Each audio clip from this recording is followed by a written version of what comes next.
Bismillahirrahmanirrahim. Alhamdulillah amin salatu wassalam syarafil anbiya wal mursalin. Sayyidina wa nabiyina Muhammadin wa ala alihi washabihi ajma'in, amma ba'd. Kita masih melanjutkan dari pembahasan kitab Ihya Ulumuddin tentang fadilatut ta'allumi, keutamaan belajar. Ya, keutamaan ilmu, belajar dan mengajar. Ilmu, keutamaan ilmu sudah kita bahas. Fadilatul ilmi, sekarang fadilatul ta'allumi. Keutamaan ilmu sudah mutlak, sekarang keutamaan mencari ilmu, keutamaan belajar. Amal ayat, di antara ayat adalah firman Allah SWT, "Falaula nafara min kulli firqatin minhum ta'ifatun liyatafaqahu fid-din." Falaula nafara, seandainya saja tidak nafara, tidak lari, min kulli firqatin, dari setiap kelompok, minhum, di antara mereka orang-orang muslim itu, ta'ifatun, siapa sekelompok, siapa segolongan, atau ya, siapa segolongan, liyatafaqahu, supaya mereka tafaqquh, mempelajari, memperdalam fiddin, dalam masalah agama. Falaula nafara min kulli firqatin minhum ta'ifatun. Seandainya saja tidak lari, atau seandainya saja ada sekelompok yang tidak lari, jadi jangan lari semua ke medan perang. Karena ini turun berkenaan dengan ketika Rasulullah SAW perang, semuanya ikut. Ketika ada peperangan, semuanya ikut perang. Tidak ada yang belajar bersama Rasul SAW. Maka turun ayat ini, seandainya saja tidak lari semuanya. Supaya apa tidak lari semua? Supaya ada ta'ifah, sekelompok orang. Misalnya tidak lari sekelompok orang itu, yang maksudnya tidak lari ke peperangan, tetap bersama Rasulullah SAW, supaya tafaqquh fiddin, supaya mempelajari agama. Liyunziru qaumahum idza raja'u ilaihim. Supaya apa? Supaya mereka memberi peringatan pada kaumnya ketika kaumnya pulang kepada mereka dari peperangan itu. Ya, jangan lari semua. Harus ada sekelompok yang belajar. Ini kewajiban fardu kifayah bagi sebagian umat Muhammad SAW untuk memperdalam agama, supaya mereka bisa memberi peringatan bagi yang lain. Ini fardu kifayah. Kalau semuanya diwajibkan perdalam agama, ya repot. Ada yang jadi arsitek, ada yang jadi macam-macam. Dan semua harus berdalam agama. Sehingga itu fardu kifayah saja. Yang fardu ain sudah kita bahas. Dan sudah kita singgung. Nanti akan ada pembahasan khusus tentang ilmu fardu ain. Ya. Yang fardu ain itu adalah ilmu yang memang betul-betul dibutuhkan oleh setiap individu. Adapun perdalam itu fardu kifayah. Sekelompok orang saja sudah melaksanakan, yang lain gugur. Qaulu azza wa jalla, juga firman Allah SWT, dan tadi itu walaula nafara min kulli firqatin minhum ta'ifatun. Itu At-Taubah ayat 122. At-Taubah ayat 122. Dan tidak sepatutnya orang-orang mukmin itu semuanya pergi ke medan perang. Mengapa sebagian dari setiap golongan itu, di antara mereka tidak pergi untuk memperdalam agama. Di awal ayatnya, wa makanal mu'minuna liyanfiru kaffah. Tidak sepatutnya orang mukmin itu yanfiru kaffah, lari semua ke medan perang secara keseluruhan. Walaula, mengapakah sebagian dari mereka tidak pergi untuk memperdalam pengetahuan agama, untuk memberikan peringatan kepada kaumnya apabila mereka telah kembali, agar la'allahum yahdharun, supaya kaumnya itu bisa menjaga diri dari apa yang harus dijaga berupa perintah-perintah agama. Kalau perang semua, tidak ada yang belajar, siapa yang mau memberi fatwa kalau semua berjihad?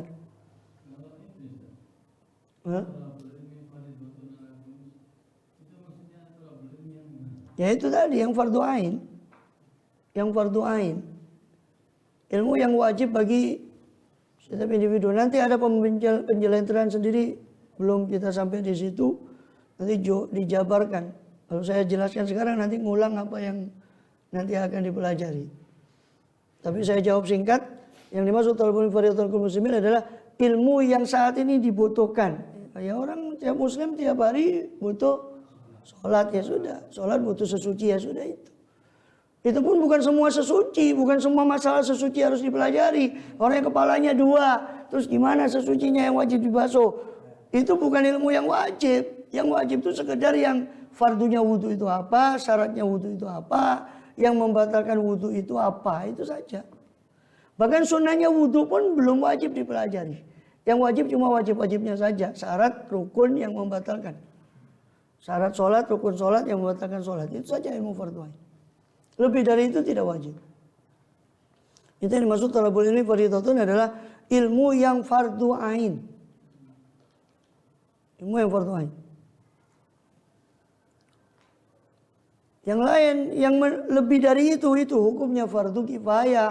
Karena kalau semua disuruh mendalami, ya ada yang macam belajar lain-lainnya. Arsitektur semua sandang pangan papan, tidak ada yang belajar ini. Untuk urusan sandang pangan papan siapa yang belajar? Semuanya dalami agama semua. Karena fikih itu jelentreannya banyak. Nggak cukup setahun 2 tahun kalau mau belajar. Dalami semua. Tidak ada yang jual rujak, tidak ada yang jual rujak cingur, tidak ada yang jual cendol, dawet, tak ada. Yang jual ya ada roti Maryam, tidak ada. Semua belajar semua. Habis waktunya untuk itu. Karena butuh waktu banyak untuk mendalami itu. Kalau yang fardu ain ya sekedar dia gugur kewajiban saja, ya singkat belajarnya. Pokok dia bisa wudhu, pokok dia bisa sholat, selesai masalah. Nah kalau nanti ada permasalahan, dia tidak wajib saat itu dipelajari. Nanti kalau ada permasalahan dia tanya. Nah itu fungsinya orang yang tadi belajar mendalam itu fungsinya supaya bisa ditanyai oleh yang lain. Nah, kalau semua harus belajar mendalam, kita tidak bisa bayangkan macam mana nanti kehidupan ini. Sektor-sektornya yang lain. Semua jadi ulama. Amal aku baru. Tidak ada yang jual kitab di Sasa, cetak buku tidak ada. Panggung. Wa amal akbar. Nanti dijelentrehkan sama Imam Ghazali mana ilmu yang fardu ain, mana ilmu fardu kifayah, mana ilmu yang sunnah. Mana pembagian ilmu? Apa pembagian ilmu itu? Ilmu yang syar'i, non syar'i. Nanti dijelentrehkan semua oleh Imam Ghazali di babnya, di pasal yang nanti setelah keutamaan-keutamaan ilmu ini baru keutamaan ilmu secara akli, baru kemudian nanti masuk ke pembagian ilmu itu. Wa amal akbar adapun hadis itu tadi ayat. Adapun hadis-hadis yang menunjang daripada keutamaan ta'allum tadi, menambah keterangan keutamaan ta'allum tadi, keutamaan belajar tadi, di antaranya adalah firman sabda Rasulullah SAW, faqaulu SAW man salaka tariqan yatlubu fi ilman salakallahu bi tariqan ilal jannah. Siapa yang meniti, menempuh satu jalan yang yatlubu, yang orang tadi mencari, sopongi salaka ngambah sopo man ikut ing tariqan ing dalan yatlubu kang nyopre sopo man iku fi ing dalam jalan iku ilman ing ilmu salaka, maka Allah akan menempuhkan bi kelawan man itu tadi tariqan, akan jalan menuju ilal jannah ke surga. Qala sallallahu alaihi wasallam, jadi siapa yang orang menempuh jalan, di jalan itu dia menuntut ilmu, Allah akan tempuhkan bagi dia, mudahkan, maksudnya Allah mudahkan, dalam riwayat yang lain sahalallahu, Allah mudahkan bagi dia jalan ke surga. Ini masuk akal. Karena surga itu kan kuncinya amanu wa amilus, dan amanu wa amilus sholih itu kan tidak mungkin didapat kecuali dengan ilmu. Maka makin orang itu mendalami ilmu makin gampang jalannya ke surga karena makin mudah bagi dia amanu wa amilus sholihat sebagai kunci surga itu. Syaratnya surga. Qala sallallahu innal malaikata la tadau ajnihata li talibil ilmi bima yasna. Rasul SAW bersabda sesungguhnya malaikat itu tadau ajnihata, dia meletakkan sayap-sayapnya malaikat tadi li talibil ilmi bagi penuntut ilmu ridon karena senang malaikat tadi bima yasna terhadap apa yang diperbuat oleh talibil ilmi, apa yang diperbuat oleh orang yang menuntut ilmu. Ini ada dua penafsiran kalau gitu. Masuk yang disebut di Marokil Ubudiyah itu, Syekh Nawawi Banten, Syarah Syekh Muhammad Nawawi Banten Al-Bantani, Syarah Bidatul Hidayah. Tadau itu maknanya bisa menaungi, bisa juga maknanya merendahkan sebagai alas bagi orang yang menuntut ilmu. Malaikat memperbuat itu karena apa? Ridon, karena senang dengan apa yang diperbuat oleh penuntut ilmu. Kalau sallallahu kenapa? Karena malaikat itu segala ilmunya, perilakunya itu stagnan. Ya kalau boleh dipermisalkan malaikat itu seperti benda yang sudah diinstal ini. Apa Allah install itu ya sudah itu yang dia jalankan, tidak bisa nambah. Itu malaikat. Makanya mereka mengatakan qalu subhanaka la ilma lana illa ma 'allamtana. Tidak usah nambah. Maka mereka ketika melihat manusia itu makhluk pembelajar. Manusia itu makhluk pembelajar. Kok bisa? Itu lihat Nabi Adam, wa 'allama Adamal asma'a kullaha. Allah ajarkan pada Adam semua nama-nama itu. Tsumma aradhum al-malaika, kemudian dipaparkan pada malaikat. Makanya di antara penyebab sujudnya malaikat disujudkan kepada Adam itu karena ilmu itu. Maka kakeknya mulia dengan ilmu, maka keturunannya tidak akan mulia kecuali dengan ilmu. Jadi manusia itu makhluk pembelajar. Makanya anak kecil kan suka tanya, ini gimana? Bapaknya itu, orang tuanya harus siapkan jawaban. Jangan dibunuh rasa keingintahuan anak itu.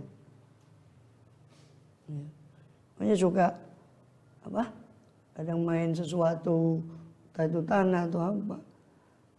Itu secara ilmu pedagogik itu merangsang motorik halus. Ada motorik kasar tuh ya yang kasar-kasar megang ini. Yang halus tuh kayak megang sesuatu yang lembut, itu motorik halus. Itu kalau tidak dilatih, motorik halusnya itu tidak berkembang. Secara psikologi perkembangan.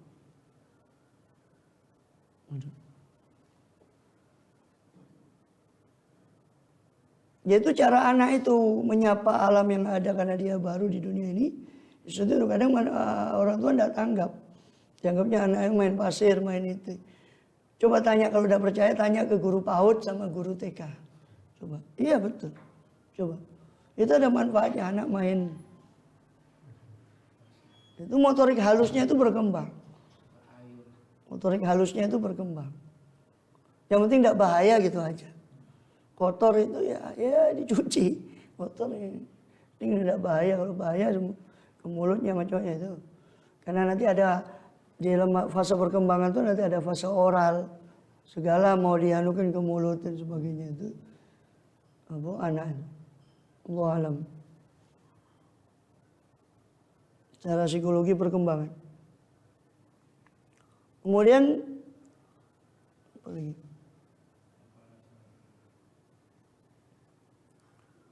Qala sallallahu la anta kedua fatata'allama baban minal ilmi khairun min an tusalliya mi'ata rakaah. La anta kedua, sungguh engkau tak kedua pergi pagi-pagi. Rohaya ruhu itu pergi sore hari, ghadayagdu itu pergi pada pagi hari. Lantak dua, sungguh kau pergi pada pagi hari. Fatata'allama, lalu kau belajar. Baban, akan satu bab. Minal ilmi, daripada ilmu. Khairun, itu lebih baik. Min antusalliya, daripada kau sholat. Mi'ata rakaat, 100 rakaat. Perasaan ini dua, itu juga sampai 100.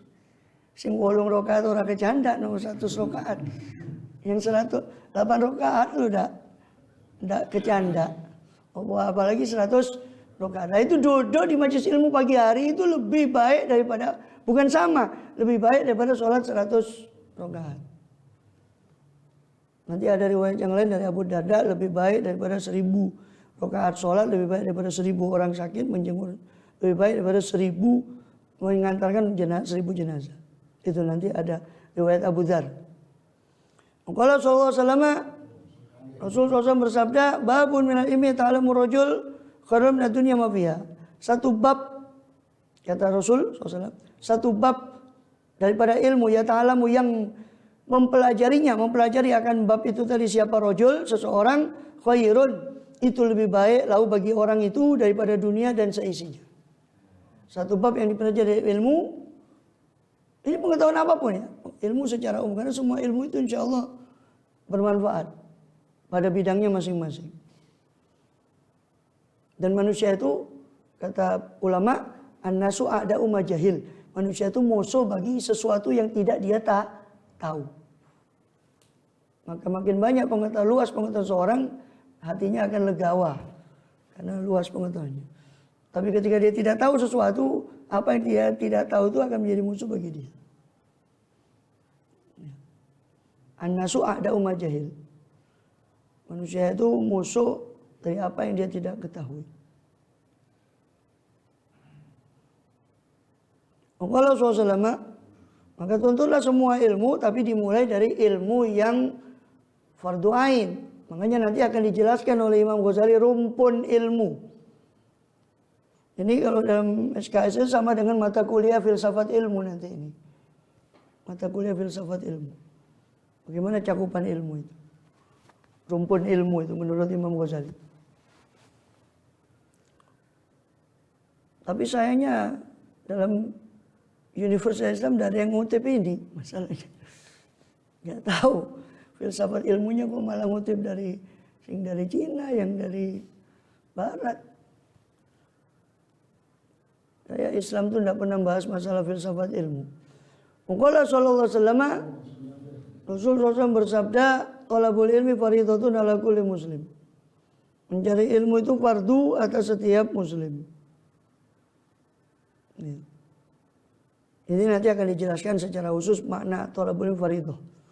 Apa ilmu yang fardu dituntutnya? Yang wajib dituntut itu. Tapi tadi sudah kita singgung, yang wajib dituntut adalah ilmu yang fardu ain yang dibutuhkan sehari-hari. Atau istilahnya Imam Ghazali nanti beliau pakai istilah ilmu hal, ilmu yang dibutuhkan seketika itu. Qala sallallahu utlubul ilma walau bisin. Rasulullah SAW bersabda, tuntutlah ilmu walaupun di Cina. Ya. Maksudnya Cina itu tempat yang paling jauh saat itu dikenal. Artinya walaupun itu di tempat yang jauh sekali. Yang harus ke sana ya tuntut ilmunya. Walaupun ke tempat yang jauh. Kalau suatu salam Rasul bersabda, ilmu khazain mafati waswal. Ilmu itu ibarat perbendaharaan, khazinah. Ilmu itu ibarat peti atau perbendaharaan. Sesuatu yang disimpan. Mafati waswal. Kuncinya adalah pertanyaan. Ilmu itu ibarat peti, sesuatu yang disimpan. Kuncinya adalah pertanyaan. Fas'alu, maka tanyalah. Fa'inu yujaru fihi arba'atun. Sebab akan diberi pahala dalam pertanyaan itu 4 orang. As-sa'il, orang yang bertanya. Wal alim, orang yang alim yang ditanya, yang menjawab. Wal mustami', orang yang tidak ikut tanya tapi nyimak jawabannya tadi. Padahal tidak ikut tanya. Itu diberi pahala. Yang keempat, wal muhibbulahum, orang yang mencintai mereka. Mencintai yang menanya, mencintai yang jawab, mencintai yang menyimak. Jadi diberi pahala dalam satu pertanyaan itu 4 orang. Yang bertanya, yang ditanya atau menjawab, yang ikut menyimak, yang suka kepada semua. Terus aku tidak mudeng, pertanyaan itu tidak mudeng, tapi senang. Ya sudah, mencintai semua. Walaupun tidak nyanda. Kalau SAW la yang bagi lil jahil yaskut ala jahli wala lil alim yaskut ala ilmi. Sebagaimana riwayat Tabrani, Mu'jam Awsatnya, bahwa apa? La yanbaghi lil jahil, tidak pantas bagi seorang jahil untuk yaskuta, untuk diem atas kejahilannya. Wala lil alim, dan tidak pantas bagi orang alim untuk diem atas ilmunya yang Allah berikan pada dia. Dia ditularkan pada orang lain. Saya tutupkan tinggal sedikit. Dalam hadis Abu Dzar radhiyallahu anhu, ini hadis yang kita singgung tadi, huduru majelis ilmin afdalu min sholati alfi rakaah. Menghadiri majelis ilmu itu lebih utama daripada sholat 1000 rakaat. Sing satu rakaat mau udah kecanda iki 1000 rakaat. Menghadiri majelis ilmu lebih afdal daripada sholat 1000 rakaat. Wa iyadati alfi marid, lebih afdal daripada mengunjungi 1000 orang sakit. Padahal satu orang sakit dikunjungi itu sama dengan, kata Rasulullah, mengunjungi sakit itu seperti berada di kebun surga, dan 70.000 malaikat mendoakan dia sampai besok paginya. Itu satu orang sakit. Ini 1000 orang sakit. Menghadiri majelis ilmu lebih afdal daripada sholat 1000 rakaat, menghadiri atau mengunjungi 1000 orang sakit, dan lebih afdal daripada syuhudi alfi janazah, menyaksikan 1000 jenazah. Padahal satu jenazah disaksikan kalau sampai sholat, sampai menguburkan, itu 2 kirot, 2 gunung Uhud. Itu 1000 jenazah. Siapa bilang? Nanti ada pembahasan. Itu asumsi yang tidak sepenuhnya benar. Terus belajar bahasa Arab dapat pahala, belajar bahasa Inggris tidak dapat pahala gitu. Belum tentu juga. Orang niatnya belajar bahasa Arab cuma untuk fulus, supaya dapat guide, untuk fulus, ya dapatnya fulus. Tapi belajar bahasa Arab untuk sarana Quran hadis, walikul imrin, bagi setiap orang apa yang dia niatkan. Atau belajar bahasa Arab kalau niatnya, ya dapatnya fulus. Belajar bahasa Inggris untuk dakwah ke Australia, dakwah karena dia mau berangkat ke sana umpama. Dapat pahala kira-kira? Dapat. Walikul imrin mana wah. Nanti asumsi ini akan dipecahkan nanti ketika di pasalnya sendiri. Saya tidak mau ulas sekarang karena nanti ada pasalnya. Jadi saya ngulang lagi. Kasihan durasi videonya nanti. Saya ngulang lagi. Ini saya waktu di pasalnya nanti baru saya bahas. Nah, Imam Ghazali akan di once itu tentang rumpun ilmu. Allahu a'lam. Kenapa? Iya, terlalu semangat. Kebanyakan kopi loh. Apa? Entah, Kirat itu Jabal Uhud. Saya tidak pernah dengar. Kalau iya, tunjukkan hadisnya, saya berarti tambahan ilmu bagi saya kalau ada. Entah. Gunung Uhud maksudnya beratnya itu seperti gunung Uhud. Iya, bukan harganya.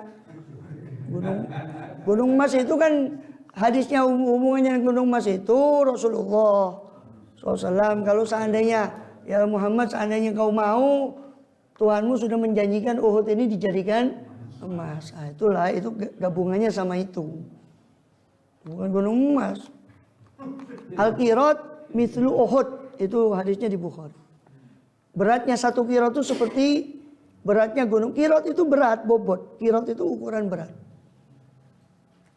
Kororit itu asalnya, kalau makna aslinya Qirat, itu 0, sekian gram perak.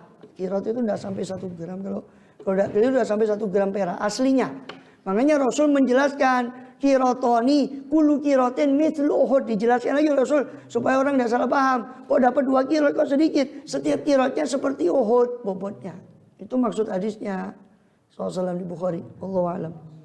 Baca dulu. Surah Al-Fatihah. Jadi kan mengatakan begini,